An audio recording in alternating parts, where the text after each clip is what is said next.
Hey guys, welcome to another episode of Uncut with Kolby and Andrew. Today we're on episode 7. I know. Lucky number 7. Yeah. I love it.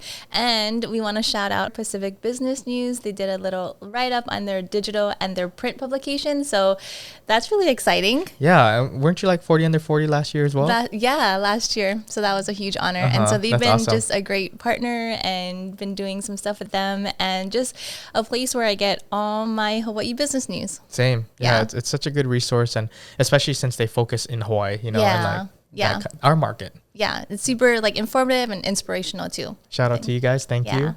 So to our guest today, we have RIANA STELLBURG, also known as Titabyte. Awesome creator, entrepreneur. She does everything. She does. I feel like she has done so much in her career. She was like a journalist and then into DJing, like started her own business and like became a nurse. I mean, so many things. And now she is a spiritual healer. So she's been, for a long time, but finally she's reaching out and starting her own thing. And her goal is to guide and heal others, which is an awesome story that she shared. Yeah. So it was so powerful. And she even pulled cards for us too. Yeah, that was my first experience. Yeah. And, growing up Catholic and all these things, like before the pandemic, it was all about like physical and mental health. Like mental health was kind of there. And then during the pandemic, it was like mental health. Yeah. And then big emphasis on that. It was like that deeper level of mental health, like the spirituality and like what you believe in and how it shapes your values and how you perform or how you live. Yeah, I went down like a rabbit hole during the pandemic of like learning about all the spiritual stuff. I was like, I'm gonna be a healer. I remember that. I was like, whoa. I know. He's like, wait, what? Like, I'm gonna like help people find their purpose, and he's like, okay. but no. We love it. I mean, just learning about it and just being exposed to it. It's just like there's so many more layers of spirituality to explore. And so like we talk about that in this episode. Yeah. And in today's episode, she gives tips on, if you want to explore or if you're curious about it, what to do, what not to do. And basically just shares her journey on how she got to where she is today. So, super inspirational. Hope you guys enjoy the episode.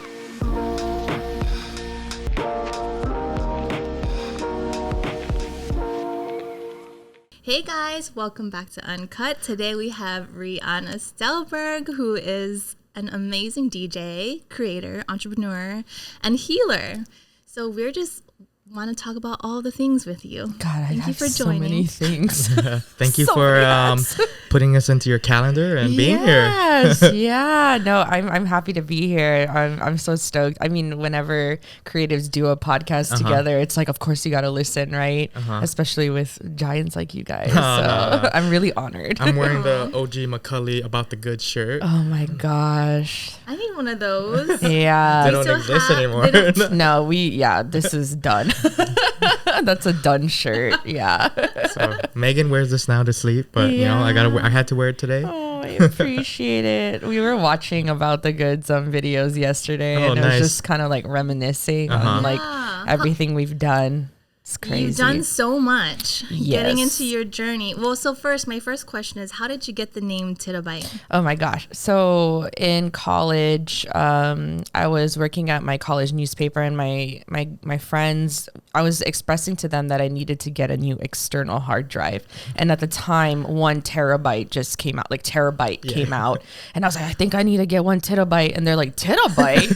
They're like, so confused. Like, what do you mean terabyte? I'm like, that's what it's called, right? No, terabyte. And like, that's so good. It just stuck. So that's initially where it came from, and then it just kind of worked out. Tita being from Hawaii, but also Tita being half Filipino. So it worked out, and also like tech stuff. Byte. That's awesome. Yeah. I need a terabyte. Yeah. Is that like unlimited storage? Yeah, terabyte. Yeah. You can get like 8 terabytes. Yeah, I do have 1 extra. Yep, I have an 8 now. It's wild. Technology is wild, but that's where the name came Now from. I'll never say it as terabyte. Yeah. Just be like, I got my 50 terabyte drive. Yeah. See? So you started doing journalism and video back then. So that I got my degree, my bachelor's in journalism from HPU, and I was at the time writing on and taking photos for Honolulu Star Advertiser. So I did the Pulse when it was still in action, and then what else did I wrote for Contrast magazine. Yep. RIP. OG. And then the OG. Yeah. And then I was already doing a lot of things by the time I graduated. Like that was always writing first, and then everything else started following. So like video editing got into there, which is how I met you. Yeah. She used to edit for Philip Supreme. I just learned that this morning. I'm like, wait, what? You did weddings too? Yeah. You've done everything. Yeah. So like in college, I got my minor in multimedia, and I just loved like doing a bunch of different things and like showing content in different ways and different formats. So I still do it to this day for my own stuff though. This time. Yeah. It's like this day and age, you need to be able to make content for yourself, or other people. We just talked about that. You know? Yeah. The importance of like making content. Yeah. Yeah. It's crazy. It's a blessing and a curse, like being able to know how to do that. Cause now you either have to do it or like you have to find someone who will do it better than you. Right. Exactly. Or someone's going to do it better. Right. And then exactly. knock you out of the game. Exactly. Yeah. And then you became a DJ. Yeah. So how did that come about? Oh my gosh. So it started because I started dating a DJ, which is one thing. And I was taking photos in the hip hop scene at the time. And I saw this really handsome guy and he was DJing. Yeah. And it was so funny because I just want to throw this in real quick because like I just never thought I would get married to a Filipino guy. I was very much I remember that. I remember you saying that. No Filipino. Shout out to Robin. I'll cut this little clip for you. And like he was like the go-to for all the underground hip hop shows. And like once we started dating, I started like giving him music, you know, like I kept like that. And that was my thing. Like when I was working for Contrast, I would always do a roundup of the music. I was a digger for music. Oh, sick. And you know, I had written about music for so long. Like I got to interview Odd Future and like all these things. So it was cool, you know, to be able to share that. Yeah. So you've been in the love game. language. Yeah, exactly. I was doing music journalism for over 10 years. You know? So to me, it wasn't a big like jump, right? A lot of people thought it was though, which is funny. But I was sharing music with him one day and I was trying to get him to create a mix of all the music I curated.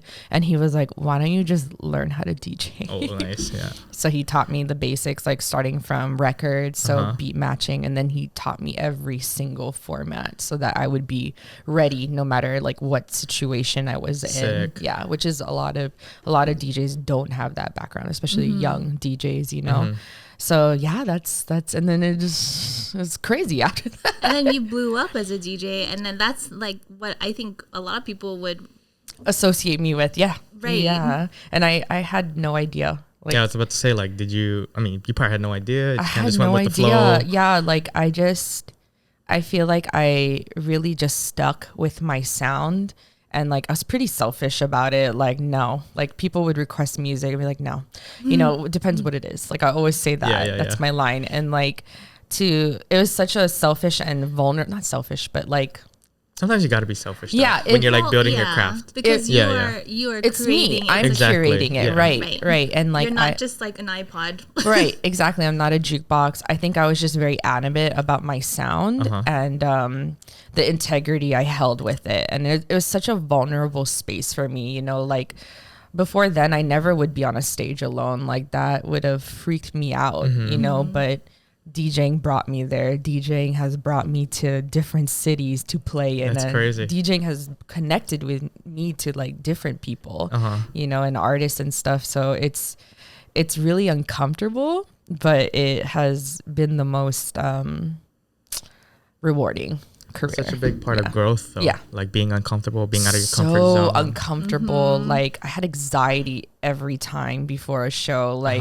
because you're up there, everybody's like eyes on you. Yeah, it's like all the lights like coming in. The atmosphere for this whole party. Right. And like no one cares like about the opening DJ, but they kind of care if you suck. Exactly. Right? Yeah. That's what they'll remember. They'll remember that. Yeah. So like just having to like balance the two. And so like I remember whenever I would open, because at the time I was the resident for Republic.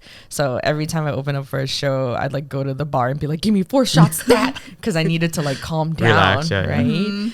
But yeah, it's been such a wild ride. What's like one show that really sticks out in your mind?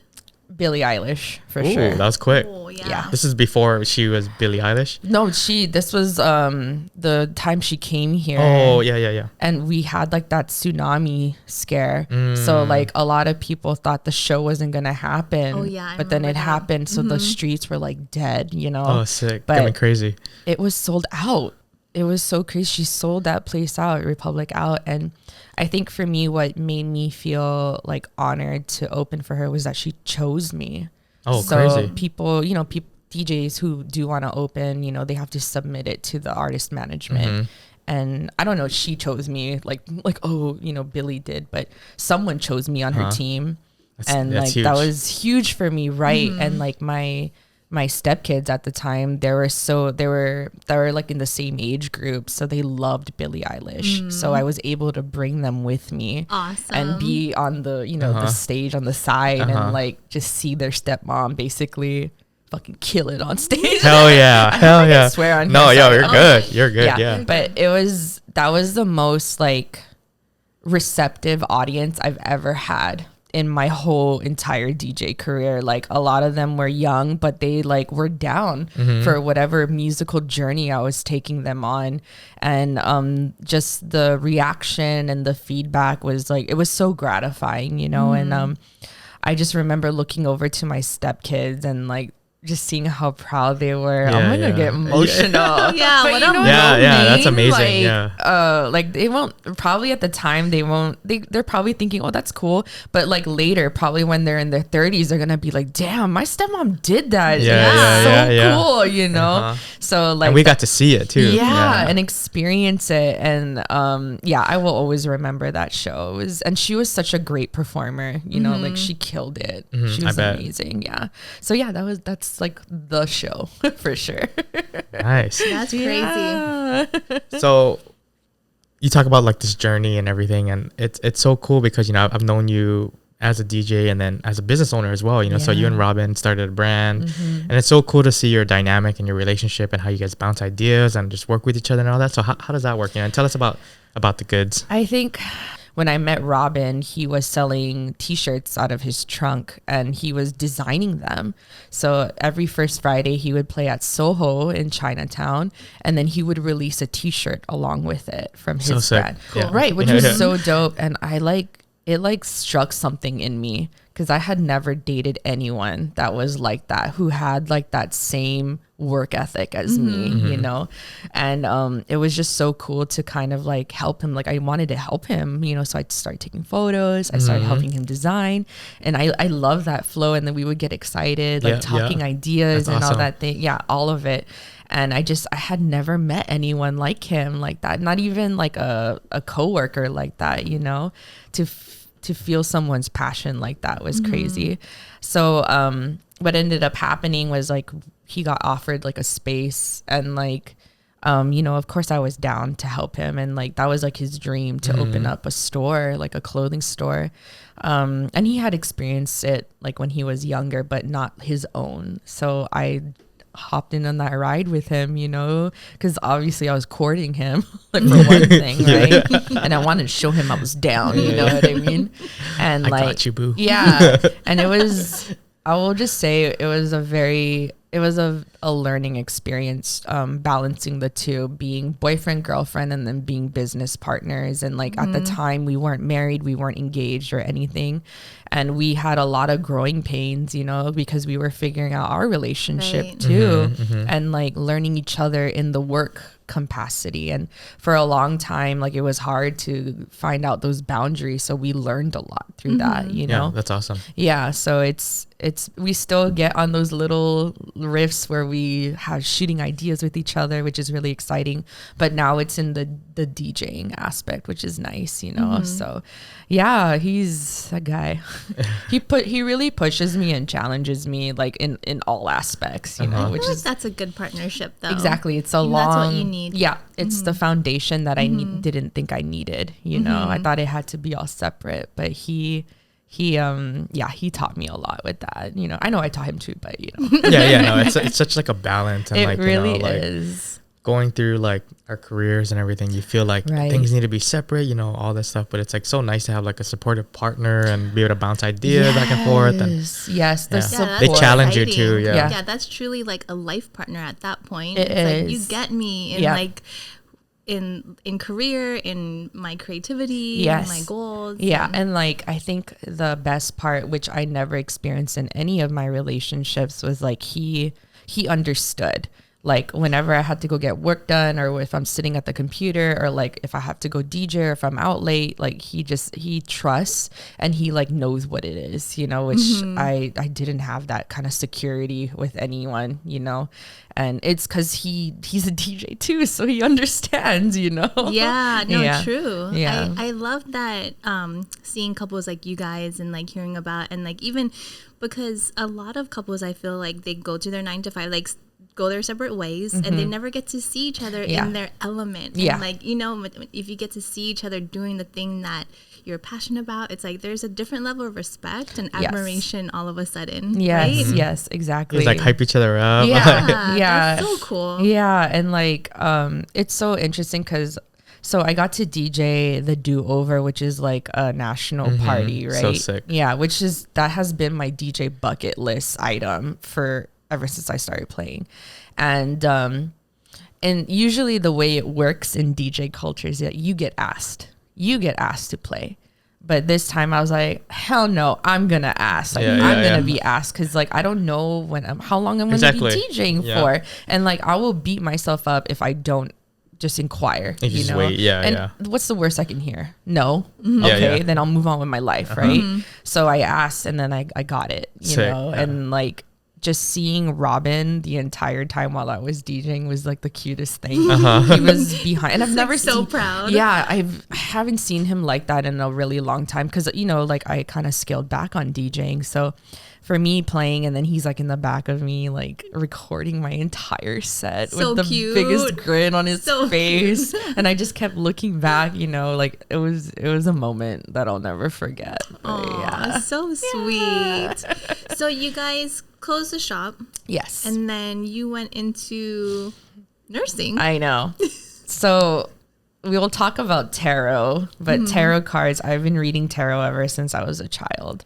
And at the time when I didn't have a therapist, I used it as a self-therapy kind of technique. And where did you learn that? Because that's not something like, did you grow up with most that? Kids would know. What is this? Like my 9-year-old definitely never seen it before. So I grew up Catholic, and my mom, it was so weird, like with a lot of Filipinos, you know, with the Spanish colonizing Philippines, you know, a lot of their traditions and everything kind of got lost, you know, and went more into the Catholic route. So pre-colonization, there was a lot of like witchy stuff going on, you know, like a lot of the practices that Filipinos would use, or at least my mom and my grandma would do, were witchy stuff, you know? And she would be into palmistry. My mom, she would go to psychics, and I went to a Catholic school, you know, and she wouldn't even bat an eye when I would come home with like witchcraft books or anything like that, you know.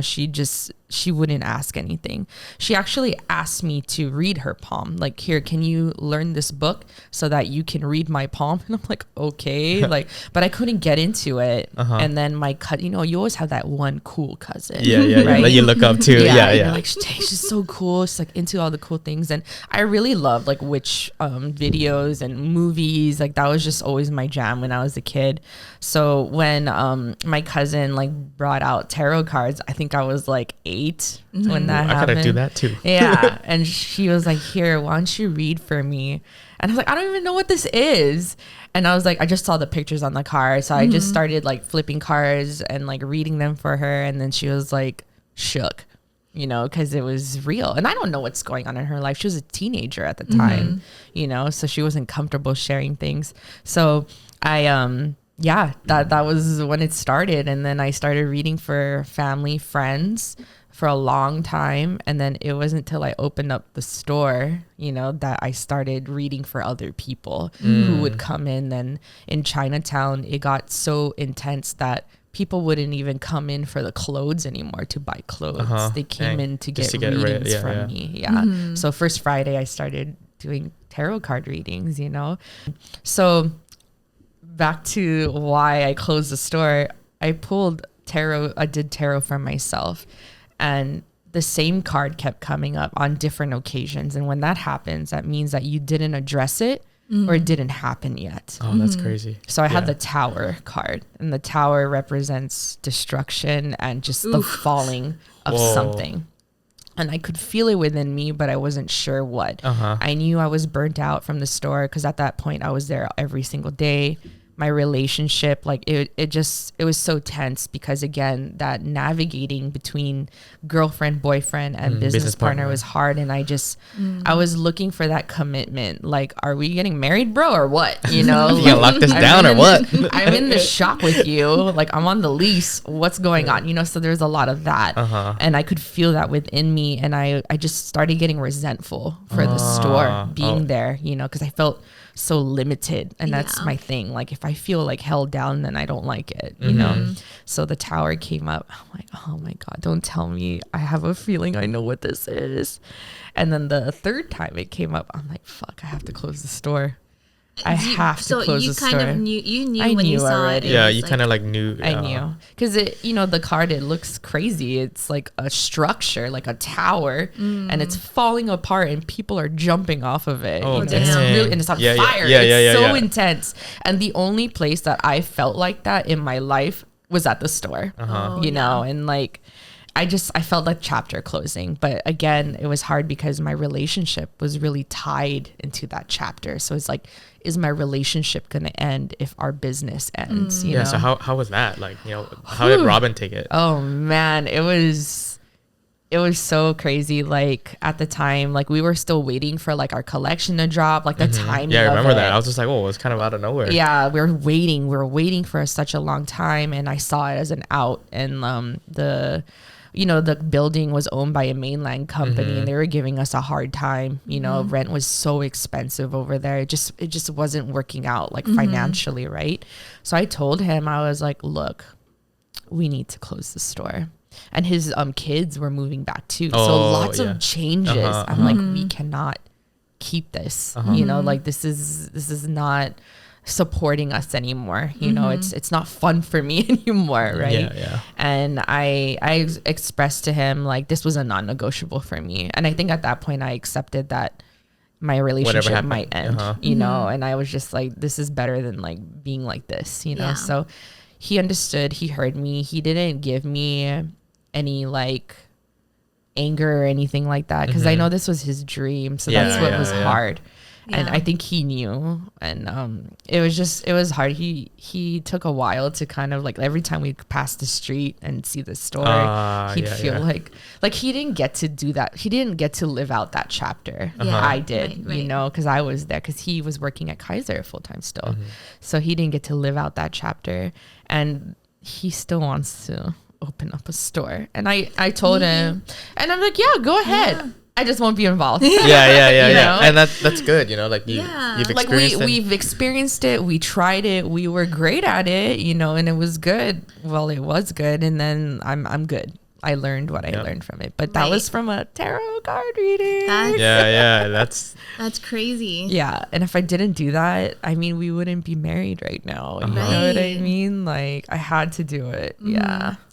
Who knows what it would have been like if you still had the shop and you had those feelings. And I probably wouldn't even be here. I'd probably be on the mainland, honestly. Oh, crazy. Yeah. Does he like support the cards, and like he didn't give you a hard time? Like, oh, I feel like there's a lot of he's hesitant. He was one of those like reluctant ones, but it's so funny because like when my girlfriend reads for him like on tarot, then he like believes it, you know. So it's just me, right? But he knows I'm all into that. He like doesn't question it or anything. Doesn't give me any shit for it. Like I have broomsticks hanging above my doors in my apartment. I have candles burning for like 5 days straight without it. Like we leave while it's lit. Oh dang! And he just doesn't. He's just like, okay, yeah. He's like, this is who you are. My house will always smell like sage. Yeah. And like I think the only time he did question was when he saw the broomsticks, because he said it looked like Blair Witch Project. He was like, he like walked in. He was like, Huh. I'm like, this like out of dead people. yeah, out of all the things, you know, he'll look at the broomsticks, you know, but yeah, he's really open to it. He is, yeah, but when it comes from me, it's different. Yeah. No, that's crazy. That's awesome. That is crazy. So was that kind of the start of like going all in on this like spiritual healing journey? So I felt lost once I closed the store. And it just so happened my birthday was coming around and I was like, you know what? I need to leave. Like Sedona was calling me. And so I went with my friend to Sedona, and this was like the trip, like to figure stuff out, you know, of like what I'm going to do in my life. That was like my tower moment, right? So like everything I knew, everything I was doing, it just wasn't clicking for me anymore. Like it just, clothing and all that is dope, but it's very surface based, you know? And I wanted more of how people would come to the store and like talk to me. Like I wanted more of that, like deeper conversation, deeper connection. I wanted to help more, you know? So I thought about going back to school for psychology. And then Robin was like, you're going to take that home with you. And I was like, oh, you're right. Analyze everything. Right. You know, because like, that's just how I operate. I feel like I psychoanalyze people all the time. So he's kind of right on that front. Not anymore, like I used to be. But then after my trip from Sedona, I had a reading with a psychic, and she knew that I wanted to get married, you know, and I never pressured Robin about that. But she was like, you need to tell him. You need to tell him to give you a ring, you know? And I was like, damn, okay. So once I came back, I'm like, I need a ring. Like now. Sedona told me. Yeah. But it was something that was already within me, and I needed that fire, that motivation to ask for it. And yeah, like a couple months later, he got one ring. Hey, it worked. Yeah. But you know, like just kind of like remembering that I had that power to command things to come to me, to claim things. And you know, throughout my whole life, I've been pretty good about that. When I want something, it comes to me, you know.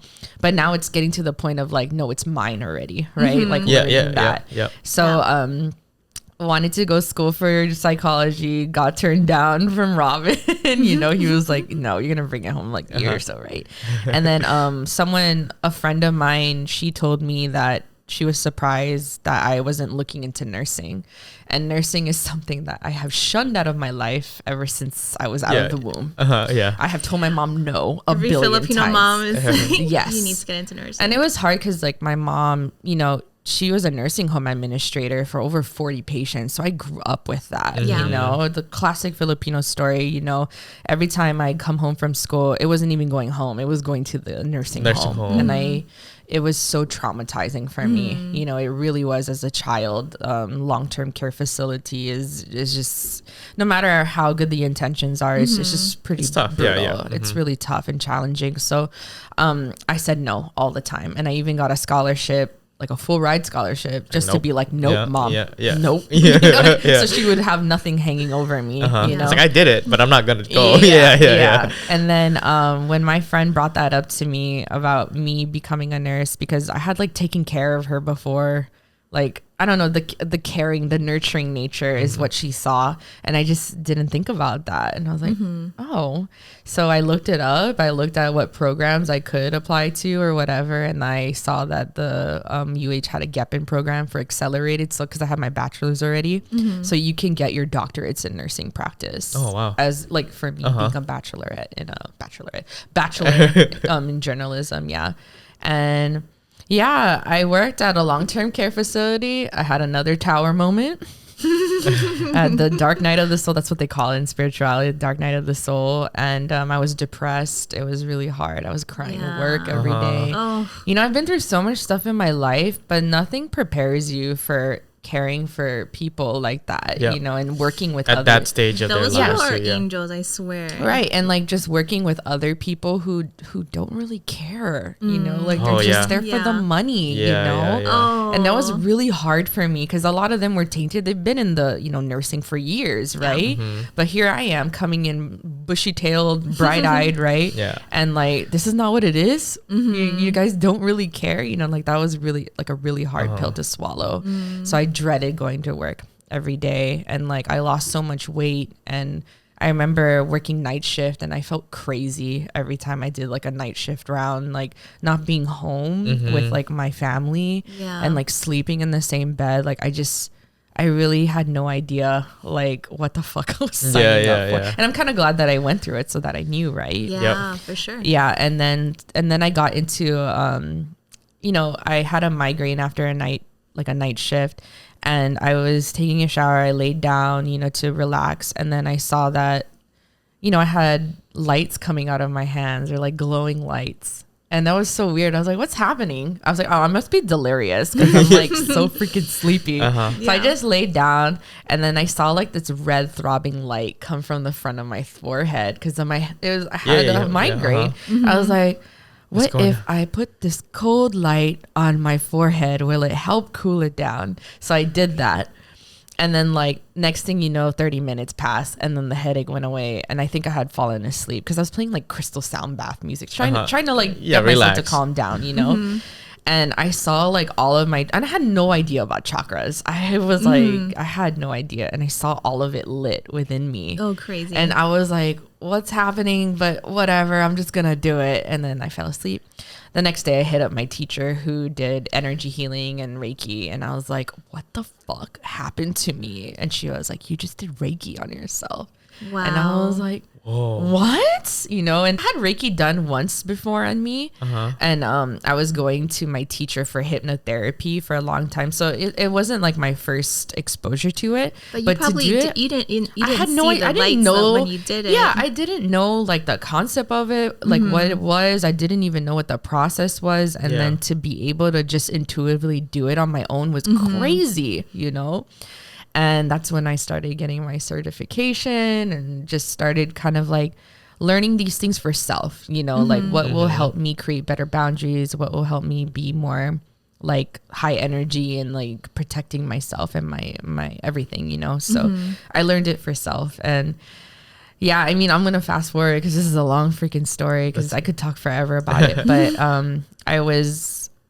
I basically did all of my prereqs to get into the program. And when it came down to applying for it after COVID, and I worked in COVID, I worked in the ER, in the triage. Oh, you did? So I was the first person you saw when you had COVID.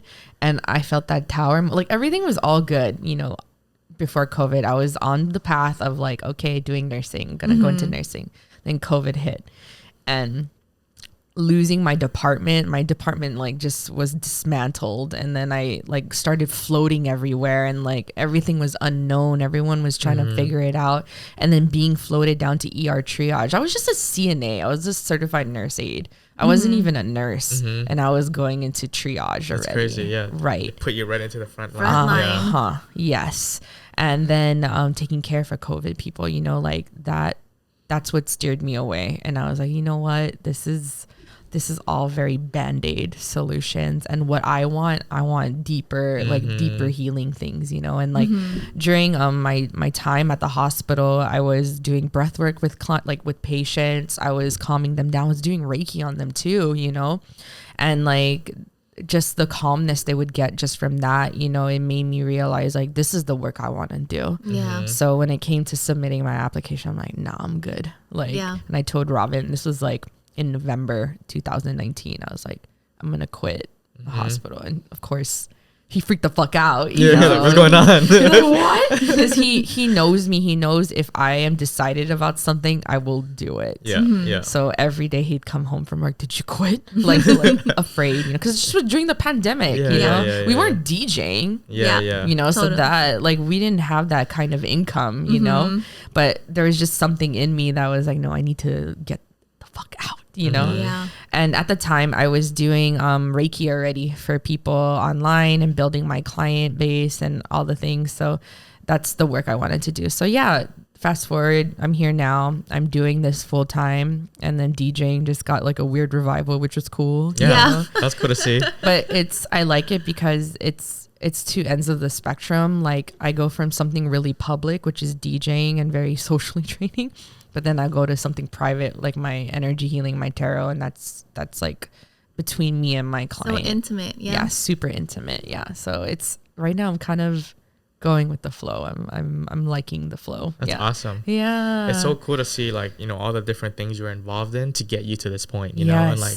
and there's little hints, there's breadcrumbs there in every aspect of my life. There was something you needed to learn from nursing. Yes. Something you needed to learn. I had to go to nursing to learn. I had to have gone through it to know what it felt like, you know, and I understand. Like that's the lesson I need to learn. I had to be there during COVID. I knew that, you know, but once the universe or, you know, like divine, whoever I was talking to at the time, they were like, okay, you're good now. We don't need your help anymore. Yeah. You can leave now. Yeah. Go do this. Yeah. Do you feel like it's all kind of like led you to this point? Like all of those little things? I'd like to believe so. And I do see it, but then there are other things that do confuse me, you know, cause you know, I grew up thinking that once I go to school, you know, that the very formula based. Yeah. So sometimes that will come up, you know, and I have to discern if that's like really me or is that like just, I don't know, my upbringing, you know? So that still comes up, you know, and that's something I never want to promote is that I'm like healed and I'm like this, I don't know, like I'm sitting on a cloud, you know, like telling people what to do. Like that's definitely not what I'm promoting. I think for me, I know that I'm human and that I'm healing too. And for me, like if my mentors, my healers aren't healing, then I don't want it. You know what I mean? Like this is a continuously like healing journey. Like it doesn't stop. Yeah, it's an ongoing process and journey. Because that's why we came to this earth is to have that human experience. And a lot of us, you know, when we pass, we're still learning in the afterlife. You know what I mean? So it's just what it is. And you don't come off like that at all. I try really hard not to. Super down to earth. Yeah. It's not like you're drinking like a quad shot, like iced coffee. I'm not drinking like, I don't know, nettle tea or whatever, like turmeric. I mean, I like turmeric, but you know what I mean? Like to me, it's a balance. Like I'm into that stuff too, but like, I'm going to be realistic about it, you know? Like I'm not, like I'm a DJ. Of course I'm going to drink, you know, because I have social anxiety, you know, I'm not going to play off like I got it all together, you know, and I remind my clients this all the time, you know, I think for me, it's just sharing my experience of going through it all. And I just want to empower them that there's duality there. You don't have to be just, you know, like you good or bad, you know, that doesn't exist. Evil or good, you know, that doesn't exist to me. Like I think we go between the both all the time. It's like how you react to different things. Right. It's reaction. Like what do you do with that info? Right. Yeah. And always just trying to grow and be better and constantly trying to just be better, be a better person, more in tune with who you are supposed to be. Right. I think as long as you have the willingness and the awareness, like that's all you need, you know. And I think the more that you can step outside of yourself and realize you see these patterns, or you know what I mean, like then you know you're growing, then you know you're healing those parts. So that's my purpose right now, is to kind of help other people realize that and help myself realize that too. That's awesome. That. That's so like inspiring. That is. The ability to. So you're a Reiki master healer? I really. So that sounds very. What's like, the certification? So that's something that I'm still kind of like grappling with, is because, you know, Reiki is a very much commodified practice now. Obviously, I'm not Japanese, and like it doesn't sit. What is Reiki for the viewers? Reiki, so you know how there's like massaging, you know, you massage the body, they call that body work. So energy work is massage, almost like manipulating the energy. So we are all made up of energy, everything. This table is made up of energy, vibration. And when it comes to energy healing, you know, the purpose of it is to kind of cleanse and like rebalance you. Oh, wow. You know, so like when you go to the doctor, you know, like they check you, like, oh, your leg, you know, it's similar, like except instead of me giving you medicine, I am doing the energy work to help manipulate it, to get it out, to clear you, whatever might be blocking you, right? We're complex as human beings. There's different levels to us. There's the physical, the emotional, right? And there's also an energetic level. So like when you walk into a room and you notice a certain vibe that you're not vibing with, that's energy. That's such a real thing. Yes. You know, like and vibes. Your body is telling you, hello, be aware of this person, be aware of this energy. And it's trying to protect you from it, you know? So just being wary of that, And it's all connected too. It's not like energy is here and no, emotions are everything. here, physical is here. Like energy affects your physical, and it's all connected, right? 100%. So for me, like to go back to the, when I first did Reiki on myself, I had a migraine. And usually when you have a migraine, it's either you are not living your authentic life, or you are so stressed out that like you're stressed out on all levels. Like your body is tired, you're emotionally tired, and because there is you can be passionate about something and you'll do it till the very end, and then you'll just be physically tired, right? But then when it's a migraine, that means that it's something that you should not be spending your energy on. Or it could mean that you're blocking your psychic ability. So a lot of people have that. So I have clients who have really intense migraines, and it's because they haven't accepted that they have this ability. Everyone's psychic. Everyone is. It's just, again, who is willing to see it. It's crazy. I get migraines all the time. I need to. Yes. I just think it's like I'm super stressed, but I don't know. You never know. It's a combo of different things, So usually I just think, when I think of migraines, I think of a block because it's inflamed, So that's why I cool down my head. Whoa. It's So like overactive or not, it's blocked. Like you just not accepting like your psyche. He's getting like chills. I feel it. I know. I'm like, yo. Yeah, especially if you've had them for a long time. Oh yeah, I've been getting a lot of migraines. Yeah, even like people with like throat problems, like if they don't talk enough or whatever, illnesses will manifest. So like thyroid problems. I have clients who have thyroid problems because they don't speak up enough, like speak up their boundaries or anything, you know. If you have neck problems, that's another thing. You don't have boundaries. It's hard for you to do boundaries.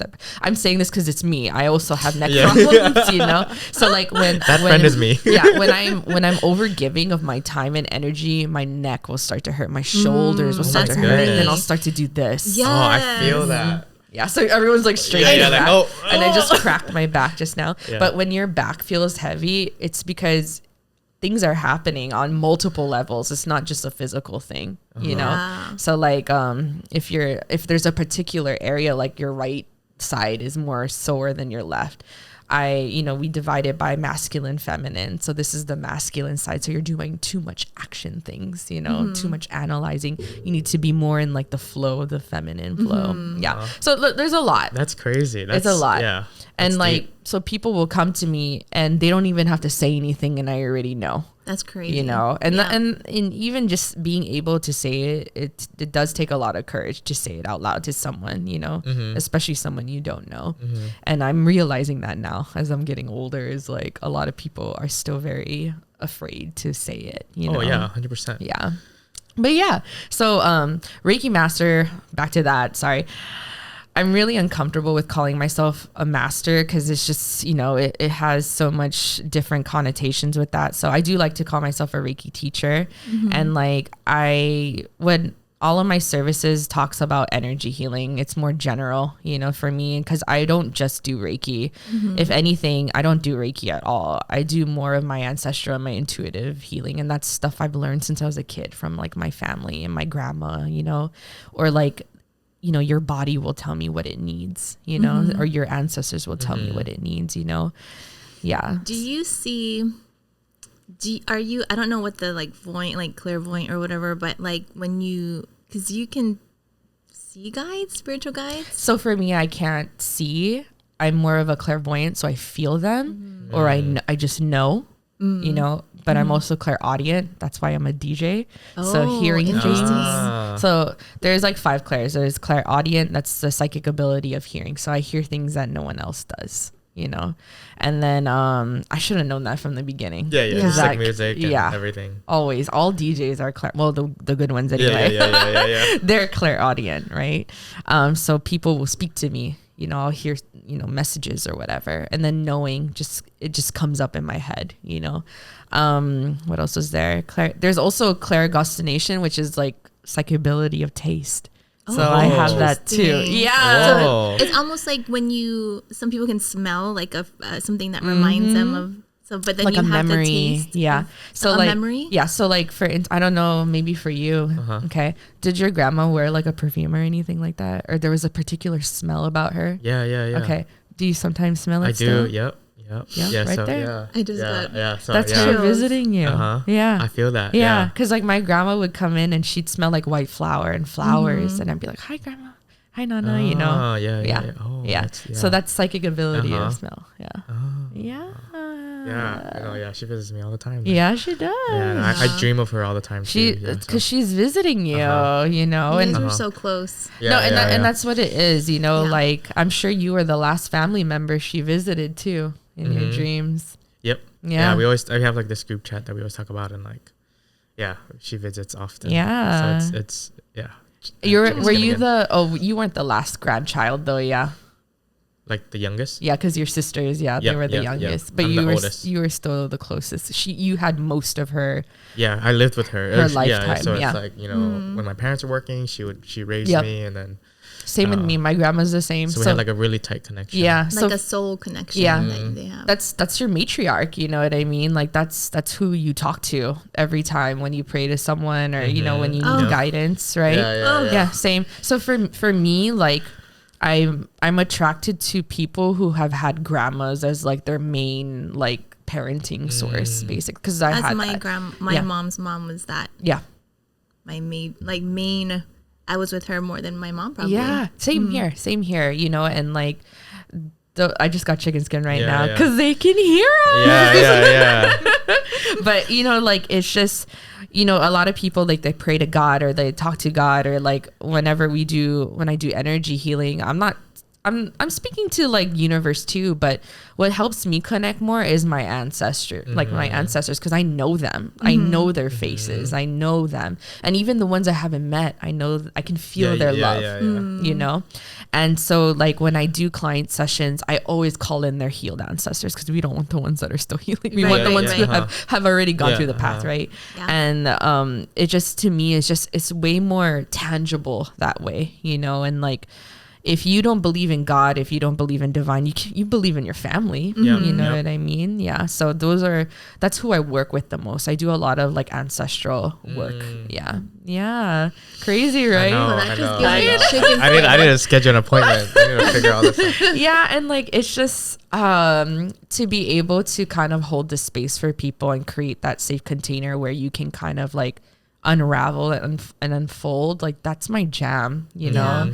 A lot of people who are dealing with grief or transitions, they come and see me, and that's I want to say, if anything, that is my specialty, you know, because I've experienced a lot of death in my life, you know. Oh, that's so powerful though. Yeah, it's like death doula, but not, you know, because I don't want to go through the certification. Yeah. But you know, I have transitioned people in my lifetime, you know, to so like my the latest was my brother-in-law. He was my age and he had a brain tumor. So as a CNA, I took care of him at home. Oh my gosh. But also as a healer, I helped him transition at the same time. Yeah. And it's crazy. Like again, you know, like DJing, you know, partying and then coming back home and like doing this kind of work is so wild to me sometimes. The two spectrums. Yes. So with your brother-in-law, you worked with him like on the spiritual, on the physical side when he was sick, and then when he passed, and then you still worked with him. Yeah, on the spiritual.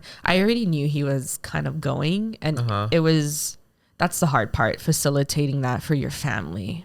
You know. And oh my gosh, I knew what my job was. In that sense, like I had to be the anchor for my family. I had to facilitate that grief for my family, and I already knew he was on his way out, and like to be able to take care of him physically, and it was hard, you know. It's really hard caretaking for a family member. Like it's just because you're so close to the whole situation. But and I don't know I know what it is, but every time I go through that, even at the hospital, when someone, you know, when I care for someone, it's like someone else takes over my body and I'm able to just do the damn thing, you know, and get it done. And then when I have, you know, when I can empathize or have the space to empathize and feel them, then I will, you know. And to be able to go back and forth between that is so crazy to me. That can't be taught. Like no certification program, no master, like you can't be taught that. You need to go through it, you know, to grow through experience it. Oh, go through it to grow through it. Yeah. Oh, that's the quote right there. No, but it is like that. And I had so many of that during the pandemic, you know, and I was like, that's why I had to make the jump, you know, because my ancestors were rubbing it in my face all the time. Yeah. Like, when are you going to quit? You know? Yeah. But like, you have a big job to do. Yeah. And like, I know it does, like, a lot of people when, you know, my Reiki students, when they get certified, and this is what also kind of like makes them apprehensive to learn, is that they feel that responsibility, you know, of the healer, right? But it's like, to me, it's like, well, then focus on you, you know, heal yourself then. That's how I learned, you know. That was why I started this whole shit in the first place, was to help me heal myself, you know. But you can do both simultaneously. You can heal others while healing yourself too.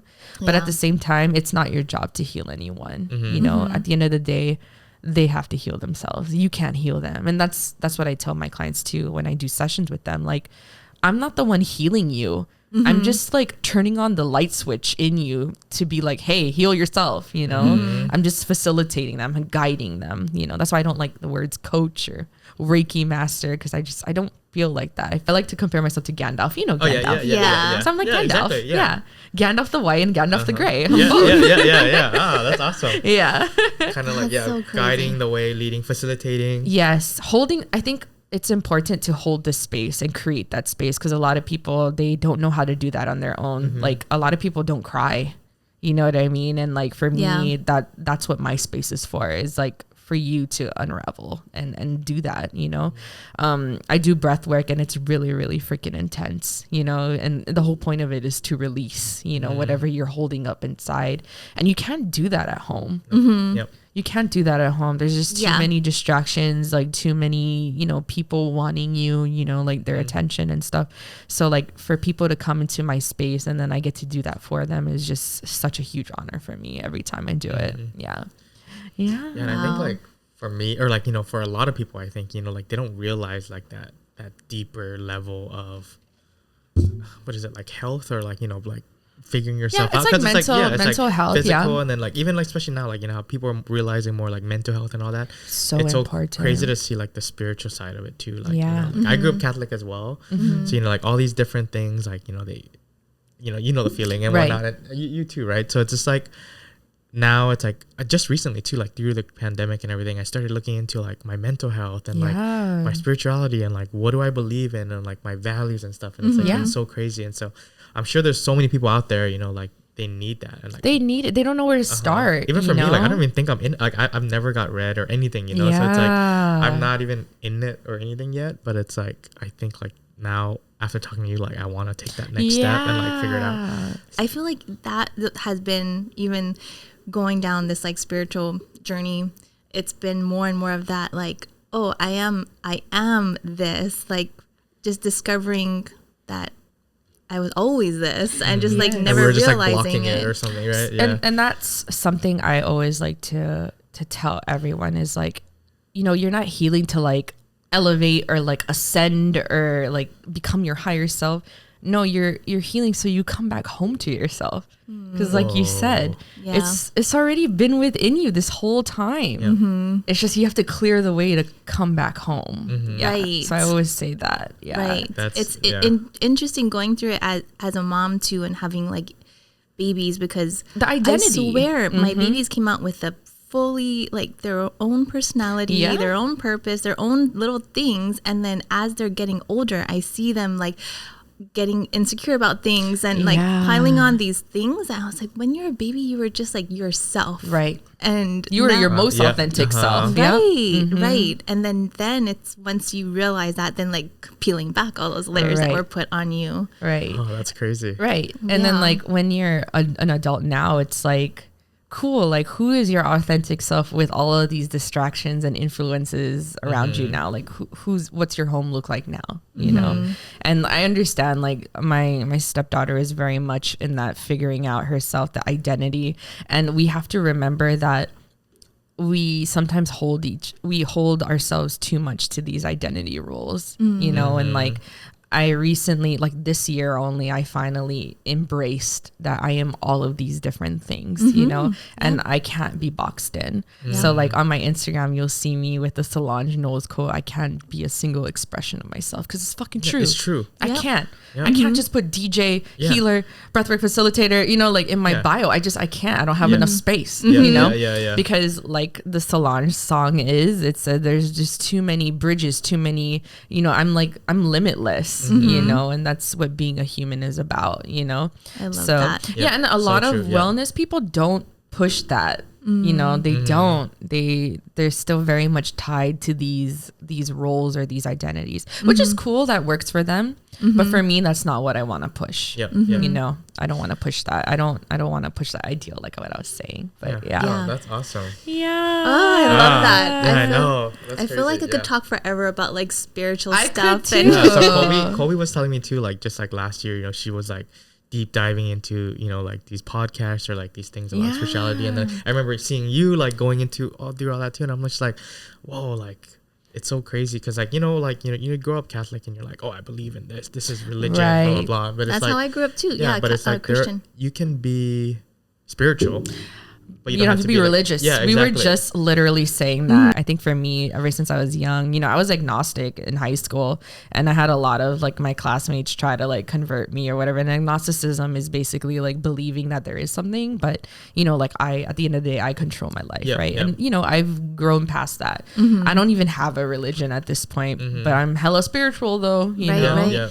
And like it's crazy navigating this. And I think for me, it's just, again, like going with the flow. I know a lot of people talk about balance, like having that work-life family balance, but for me, that's unrealistic, you know, like it's like being perfect, you know, and like juggling everything, but I don't want to juggle, you know. I want to like go with the tide. I want to go with the flow, you know. And this week I am DJing on Friday. That's good. But also this week I'm at Manoa House doing all my private sessions, you know. So in the earlier moments of the week, I will be in that phase, right? And then at the end of the week, then I'll be DJing, you know. So just kind of knowing what my rhythm is, like a dance, you know. That's awesome. Yeah. How would you say, because I know like once you get into this like world of spirituality, it's not all light.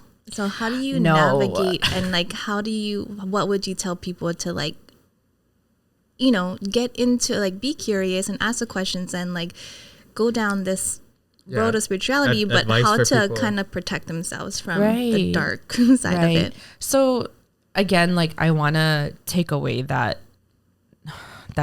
duality of like black and white, evil and bad, good energy, bad energy. There's such thing as a high vibe, high frequency, low frequency. We know those things, but I'm trying to steer away from using good, bad, you know. So for me, I'm very much a shadow worker. And what I mean by that is that's when I get my most transformative lessons. That's when I grow the most, is in those shadow dark moments, you know. And I'm very much not a love and light person, you know, because to me, again, I'm not trying to bypass, or I'm not trying to like put this super positive spin on it. I'm more of like realistic, you know. And what are the facts, you know, what is my feeling right now about this particular situation, you know, and not trying to pretend like, oh, I shouldn't be thinking like that, you know what I mean? Like scolding yourself for thinking of that. The whole point of why it's dark or shadow is because it was never illuminated in the first place. You know, it wasn't brought to the light. And we have to love all those parts of ourselves. You know, we are both light and shadow. That's crazy. You know, we are. And you can't acknowledge one without the other, you know. And I think, again, for my advice for people who are starting to get into this, do not be fooled by the love and light. You know, yes, you can have love for anyone, but sometimes you need to deal with that shadow if you truly want to heal, right? And you need to know where that's coming from, and you have to be curious about it. Not be scared, but just be open and curious about it.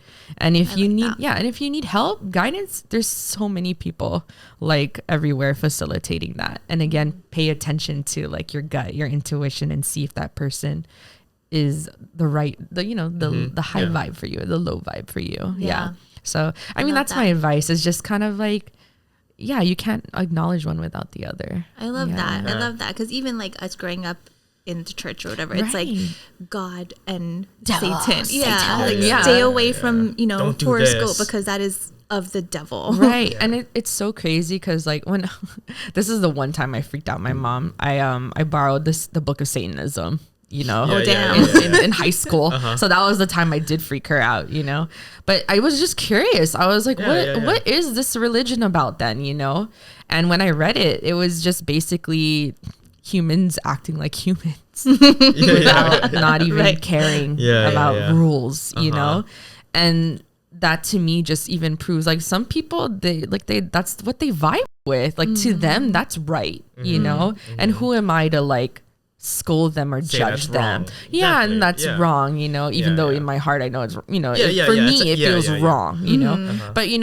I think that's just what I wanted to express, like when they keep it so taboo and so away, when the whole story of, and then this is gonna be going into religion because I love theology, like I love actually learning about religions, right? It's really interesting to me, but like the devil or Satan was a fallen angel, right? So he was an angel before, right? So what happened then? He didn't think he was worthy enough, or he wasn't, like God didn't give him the attention, or like, like things like that. There's layers to this shit, which I could talk about forever. We're gonna need a part 2. I know, definitely. Part 2. But definitely, like, just be curious. Yeah, be curious. To protect, definitely clearing, doing all your mental health. Like if you have a therapist, everyone needs a therapist, or whatever therapy you need, hypnotherapy, talk therapy, going into the saltwater therapy, like that kind of thing. I personally love to scream in the car whenever I'm feeling frustrated, like on the freeway, and then I'll open up the window so that it goes away. God, me and my girls do that all the time. It's so cathartic, like doing things like that, doing things that nurture you and nourish you, and knowing when you have that fear base in you talking story and telling you these narratives. You have to be able to again discern, like, okay, is this voice keeping me scared and small? Like navigate it takes a lot of fucking awareness. And some days it's tiring. You just want to go on autopilot.